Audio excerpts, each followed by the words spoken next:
கண்டிக்கின்றோம். அல்லாஹ் அக்பர், அல்லாஹ் அக்பர். நம்மளுடைய மாநில தலைவர், பாரதிய ஜனதாவோட மாநில தலைவர் அவர்கள், முன்னாள் IPS அதிகாரி, அவர் வந்து மக்களுக்கு நல்லது செய்ய வந்தாங்க. ஆனா நம்மளுக்கு நல்லவங்களாம் பிடிக்காது. எலெக்ஷனுக்கு முந்தின நாள் ஓட்டுக்கு காசு கொடுக்குறாங்கல்ல, அவங்களதான் நம்மளுக்கு பிடிக்கும். போலீஸ் சப்போர்ட்டோடையே சில நேரங்களில் இந்த திமுக அரசு அந்த கோயம்புத்தூர்ல நாங்க பிரச்சாரம் பண்ணிருக்கோம். 15 நாள் பிரச்சாரம் பண்ணிருக்கோம். எங்களுக்கு தெரியும். போலீஸ்காரங்களே சொன்னாங்க, சில போலீஸ்காரங்க பெரிய ரெஸ்டாரண்ட்ல ரூமை போட்டுக்கிட்டு அங்க இருந்துகிட்டு எல்லாருக்கும் பணத்தை கொடுத்து பணப்பட்டுவாடா பண்ணி திமுக ஜெயிச்சது இல்லாம அதிமுக நம்ம பாரதிய ஜனதாவுடைய மாநில தலைவர் IPS ஆகுது போலீஸ் துறையை விட்டுட்டு மக்களுக்காக சேவை செய்ய வந்தா அவங்க எல்லார்கிட்டையும் கண்ணியமா நடந்துக்கிறார். உங்களை மாதிரி நடந்துக்கிறார். ஆண்கள் பெண்கள் குழந்தைகள் எல்லார்கிட்டையும் கண்ணியமா நடந்துக்கிறார். அந்த மாதிரி ஆளை போயிட்டு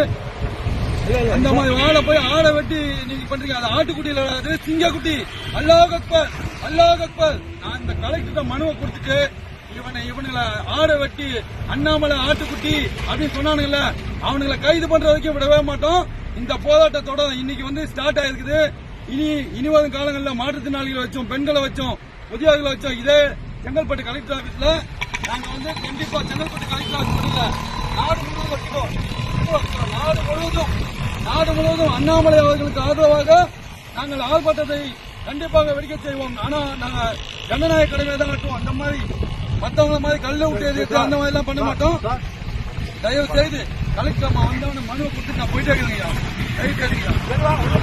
ஒரு போலீஸ் அதிகாரியா இருந்தவர், எளிமையான ஒரு நல்ல மனிதர். அவரை வந்து நீங்க இந்த தமிழ்நாட்டு மக்களுக்கு பிடிக்கலன்னு சொன்னா யாருக்குமே, நான் ஒரு இஸ்லாமிய, நான் என்னுடைய ஜனநாயக கடமையாட்டு இந்த மக்களுடைய அண்ணாமலைஜியோடைய ஒரு இது தெரியல, அவருடைய குண அதிசயம் தெரியல. பணம் கொடுக்கறவன் இன்னைக்கு முக்கியமாயிட்டான். இவனுக்கு பாத்தீங்களா கனிமொழி அக்கா சொல்றாங்க, அவங்க ஒரு பாராளுமன்ற உறுப்பினர், அவங்க சொல்றாங்க ஆடை வெட்டினா சாப்பிடலாம், ஆடை வெட்டினா சாப்பிட முடியாது. இதுதான் ஒரு பாராளுமன்ற பேச்சா?